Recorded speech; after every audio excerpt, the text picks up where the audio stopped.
తెలంగాణ రాష్ట్రంలో ఎన్నికల హడావిడి కోలాహలం మొదలైంది. మరి ఈ కోలాహలం కొనెల్లుతుందా?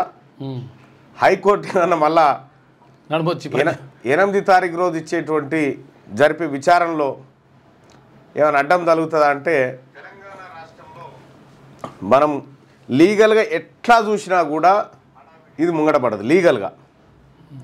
ఇంకా రెండోది ఏంటంటే బీసీలకు 42% రిజర్వేషన్ అని చెప్పారు కదా. మీరు కొన్ని మండలాలు చూడుర్రి, 25-30 దాటలే. చూసుకో ఇక 25-30 కూడా దాటలే సర్పంచ్ల దాంట్లో. మీరు చూడండి, చెక్ చేయండి. అంటే వీళ్ళు పాతదాని ప్రకారమే పోతా ఉన్నారు అన్నట్టు. దాన్ని బట్టి కొత్త లెక్కలు కాదు, పాతదాని ప్రకారమే పోతున్నట్టుగా అర్థమవుతా ఉంది ఇవన్నీ చూస్తూ ఉంటే. సరే, ఏదేమైనప్పటికీ కూడా లీగల్గా నిలబడుతుందా ఇది అని అంటే నిలబడే పరిస్థితి అయితే లేదు. ఎందుకంటే ఎంపారికల్ డేటా హైకోర్టుకు సమర్పించలేదు. డెడికేట్ కమిషన్ రిపోర్టు, తర్వాత ఇండిపెండెంట్ కమిటీ రిపోర్ట్ను ఇప్పటివరకు హైకోర్టు సబ్మిట్ చేయలేదు రాష్ట్ర ప్రభుత్వం.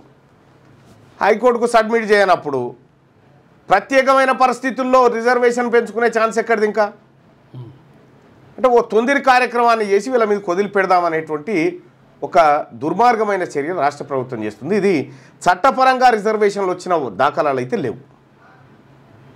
ఇవి రాకపోగా ఏంది దీని లక్ష్యం? ముఖ్యమంత్రి రేవంత్ రెడ్డి గారు చెప్పేది ఏంది? బీసీల ప్రాతినిధ్యాన్ని పెంచుతాం. ఎక్కడ? లోకల్ బాడీలో బీసీల ప్రాతినిధ్యాన్ని పెంచాలంటే ఇద్దరు పిల్లల నిబంధన ఎత్తేస్తే ఇంకా పెరుగుతుంది కదా. అదెందుకు చేస్తలేవు? వీళ్లకు ఇష్టం లేదు, ఈ రెడ్లకు ఇష్టం లేదు, బీసీలకు రిజర్వేషన్ ఇవ్వడానికి వీళ్ళకి ఇష్టం లేదు.